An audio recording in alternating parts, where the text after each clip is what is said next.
Programa Pléyades con Óscar Sirera.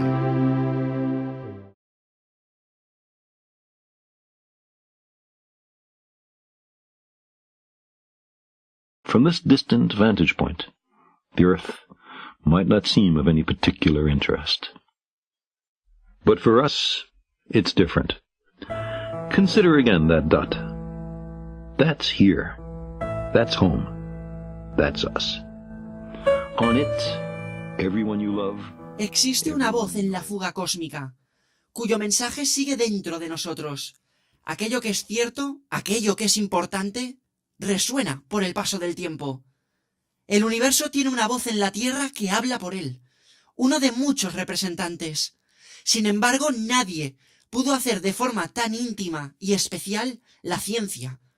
La figura del profesor, aquel que te alienta, aquel que te da las herramientas para descubrir por tu cuenta y aprender lo que significa estar vivos y lo que representa ser parte del universo, tener un universo dentro de ti.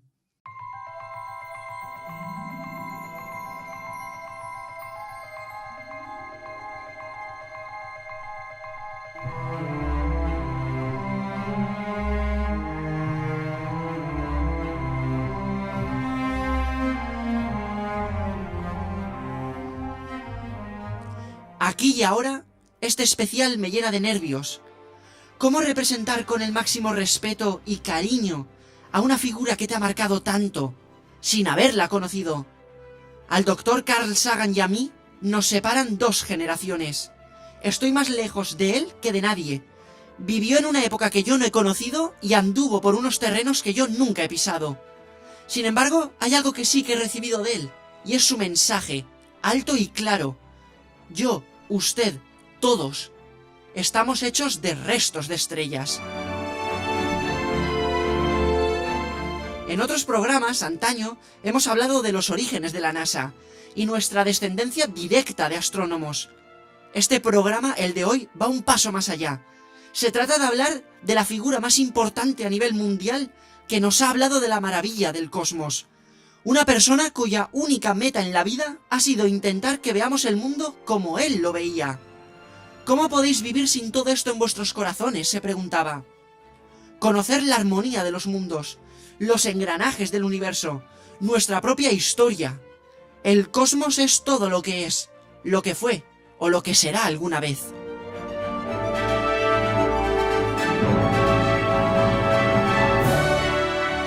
Me reuní aquí en Radio Pléyades y pensaba que no quería hacer un programa con datos y números sobre Carl Sagan.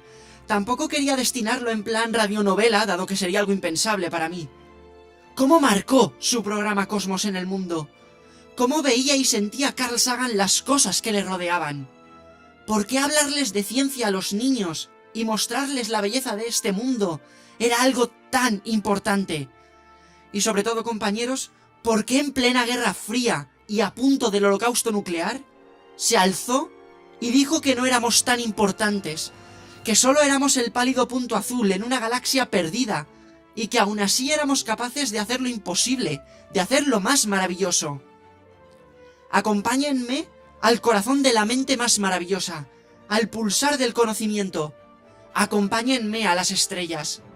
Empezamos Radio Pléyades, nuestro especial homenaje sobre Carl Sagan, al que hemos titulado Infinito.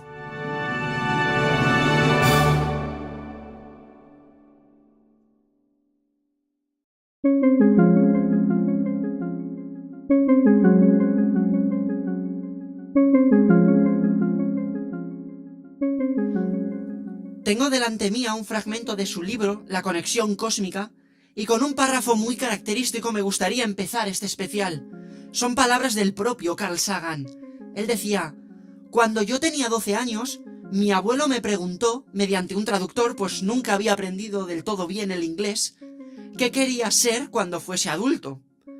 Yo le respondí que astrónomo, lleno de ilusión, palabra que al cabo de unos momentos mi padre le tuvo que explicar lo que significaba. Muy bien, respondió él, pero ¿cómo te vas a ganar la vida? Carl Sagan daba por hecho que tendría un trabajo aburrido, como la mayoría de adultos que él conocía. Veía su futuro como algo lleno de ansiedad, A la astronomía solo podría dedicarse en sus ratos libres o incluso los fines de semana.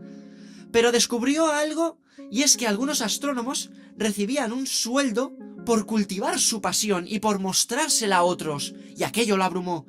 Incluso me juego lo que queráis en que había momentos en los que Carl Sagan se preguntaba si estaría soñando. De haber nacido 50 años antes, no podría haber hecho nada de lo que le interesaba. Sumado a otro suceso en su vida que fue lo que creó al hombre curioso, al observador. A los 7 años, su padre lo llevó a la Expo Futurística de 1939, y allí se representaba o se imaginaba cómo sería el futuro, cómo sería la Tierra en un futuro lejano. Se representaba como un mundo limpio, sin pobreza, coches voladores, planetas colonizados, todo muy controlado al milímetro. Y allí, en mitad de aquel mundo nuevo, el joven Carl Sagan sufrió una transformación, un cambio interno, el despertar de su propio cosmos. No podemos ir al futuro sin saber de dónde venimos y lo que hay ahí fuera entre las estrellas, perdido entre la inmensidad y la eternidad.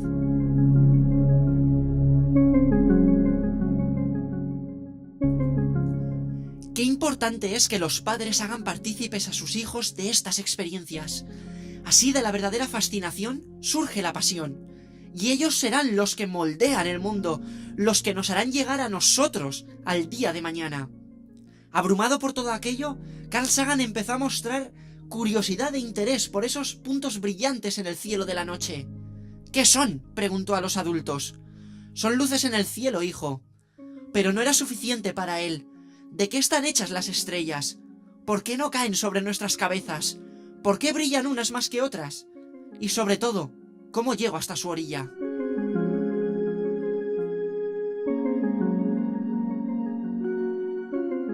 A los 7 años fue a su biblioteca favorita de su barrio, en Brooklyn, y preguntó si tenían libros sobre estrellas.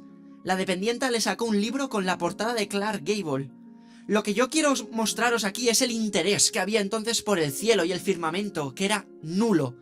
Con el libro correcto ya entre las manos, comenzó el escrutinio de algo que hasta sus últimos días de vida nunca cesó. Nunca. Carl Sagan con los años formó parte del equipo de ingenieros que creó el mensaje de la nave Voyager, lanzada al infinito y cuyo mensaje consta de los sonidos de la Tierra, saludos en 55 idiomas, sonidos de ballenas, nuestras coordenadas en el espacio, la risa de los niños, la música que escuchamos. Todo eso perdurará en la oscuridad del universo durante muchísimos años.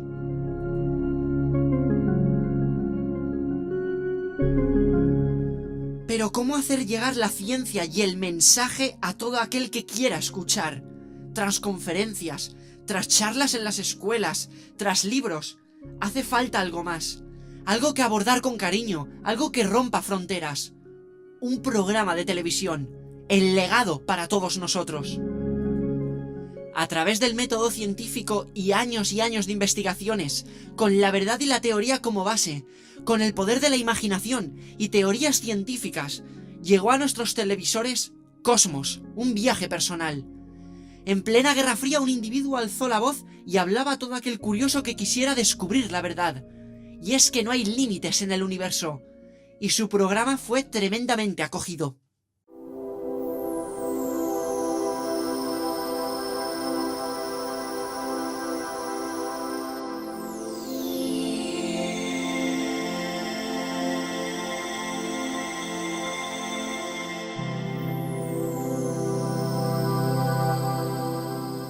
Si algo fascinaba a Carl Sagan desde crío, era el planeta rojo Marte.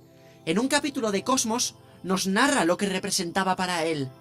Él decía: me veo muchas veces de niño en mitad del campo, alzando los brazos al cielo y queriendo ser absorbido por el espacio, y acabar en Marte. Marcianos, siempre el enemigo en las películas. ¿Por qué no saturnianos? ¿Por qué no plutonianos? En aquella época Marte, el planeta rojo, usado como referencia a los rusos, que venían a invadir y destrozar todo nuestro mundo. Pero realmente cuando descubrieron que en Marte no había vida extraterrestre, cesaron las investigaciones. Se tocó un triste blues para el planeta rojo, pero Carl Sagan estaba fascinado por todo el planeta. Gracias a su programa Cosmos, pudimos ver un universo más pequeño que un átomo, cómo la vida se originó en el agua, vimos el calendario cósmico, nuestros orígenes, viajamos casi a la velocidad de la luz, fuimos a la biblioteca de Alejandría, viajamos a Saturno, vimos de cerca las Pléyades, nos sumergimos en el océano cósmico, aprendimos de la vida y lo que significa formar parte del cosmos. Toda la aventura se dividió en 13 capítulos y que cerraba con una pregunta básica. De momento no tenemos otro planeta al que hacer un éxodo masivo. ¿Por qué entonces estamos destruyendo nuestro planeta? ¿Por qué estamos cargándonos nuestro propio mundo?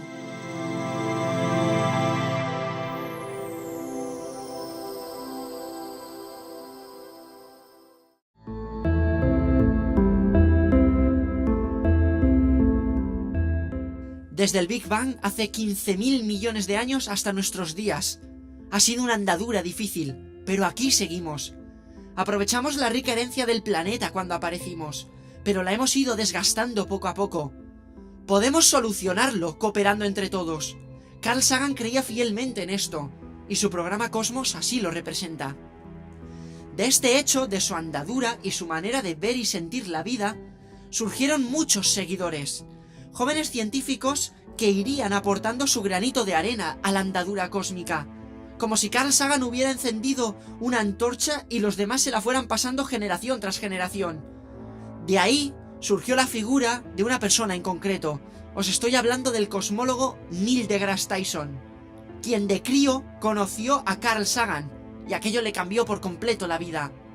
Neil deGrasse Tyson después sería presentador del nuevo programa Cosmos, homenaje y actualización del original de Carl Sagan, que es igual de emocionante. Es una extraña conexión, como cerrar un círculo. Abordando en este programa un terreno un poco más resbaladizo, digámoslo así, muchas veces le preguntaban al profesor Carl Sagan por su fe, por Dios, por sus creencias religiosas. ¿Qué opina una persona científica sobre las religiones? Carl Sagan era rápido y directo con la respuesta. Él decía: yo no le digo a nadie en lo que debe creer, pero ¿quién es más abierto de mente? ¿El científico? ¿Aquel que investiga? ¿Aquel que intenta averiguar el porqué de las cosas? ¿El aventurero? ¿El curioso? ¿O aquel que te dice que todo lo que hay en su libro es la verdad absoluta, no hay nada más, y si no lo aceptas, el castigo será eterno? Carl Sagan nos instigaba a todos nosotros a averiguar cosas por nuestra cuenta, cómo funciona el mundo, cómo ver las cosas, y sobre todo nos decía que el universo tenía sus patrones y sus reglas. Debíamos adaptarnos al universo y no al revés. No sabemos lo que hay ahí fuera, es verdad, salgamos a descubrirlo.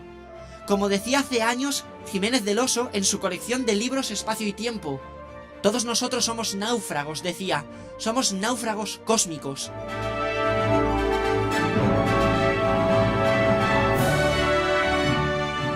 Y cinematográficamente hablando, hay un dato que no puedo dejar pasar porque a mí personalmente me fascina.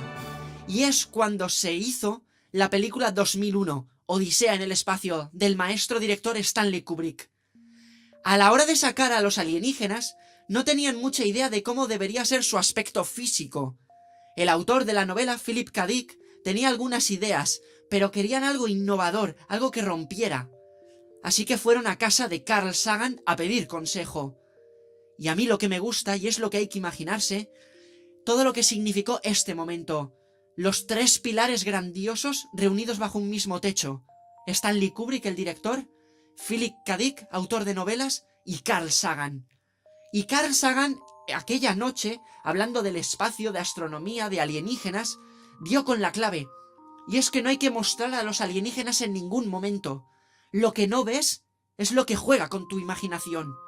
Y el resultado habla por sí solo en la película.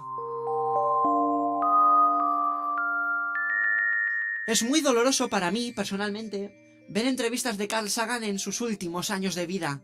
La degradación en su aspecto ya es considerable. Fue afectado por la mielodisplasia, una preleucemia. Y es muy doloroso ver cómo alguien que ha significado tanto para ti se va apagando poco a poco. Yo digo que no murió, que volvió a su hogar. Esa famosa frase de la película Gattaca que dicen: Y yo creo que es muy necesaria decirla aquí, en este especial. Quizás no me esté marchando, decían. Quizás esté volviendo a mi casa.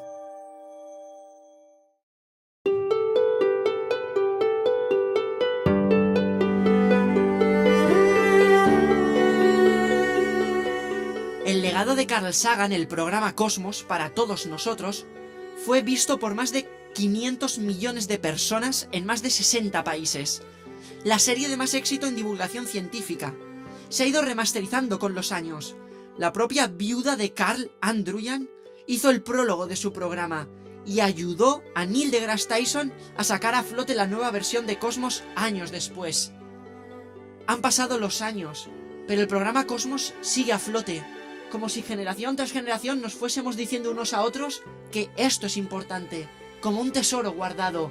Fíjate, atiende, aprende lo que te está diciendo, porque el mundo funciona así y es importante que lo sepas. El mensaje sigue ahí y está al alcance de todos nosotros, de todo aquel que quiera saber más. Ha cambiado la tecnología, han cambiado las personas, ha cambiado el mundo, han cambiado las generaciones, ha cambiado hasta la mismísima NASA. Pero lo que es la idea, el mensaje final, sigue ahí, sigue a flote, ha resistido todos estos años. Y es que somos uno con el universo.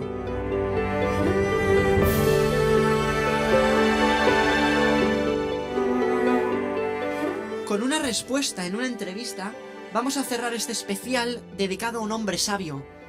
Carl Sagan decía: echo mucho de menos a mis padres. Los perdí hace muchísimo tiempo, a los dos. Lo daría todo por estar 5 minutos con ellos. Y en varias ocasiones me ha parecido escucharlos alguna vez. Oigo la voz de mi madre que susurra: Carl. Quisiera creer que están en un lugar mejor, pero no hay pruebas científicas que lo respalden. Pienso mucho en lo que pasará cuando yo me muera. No para mí, sino para mi familia. ¿Qué será de ellos? Porque yo simplemente dejo de estar. Y eso hace que me dé cuenta de la poderosa fuerza que es estar vivo, de apreciar en cada momento lo que nos rodea, apreciar cada detalle del día a día.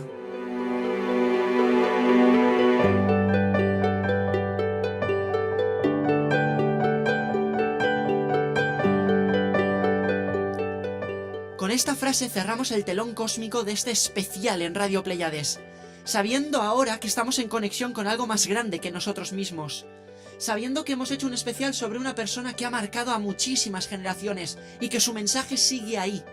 Nuestro especial de Radio Pléyades a vida y obra de Carl Sagan, al que hemos titulado Infinito. Y yo me despido de todos vosotros preguntando algo que ya pregunté en su momento. Damos el círculo, cerramos el círculo perfecto. Y la pregunta que yo os lanzo es: ¿qué sentís viendo las estrellas? Y lo más importante, ¿con quién miráis las estrellas? Hasta el siguiente programa, compañeros, y gracias.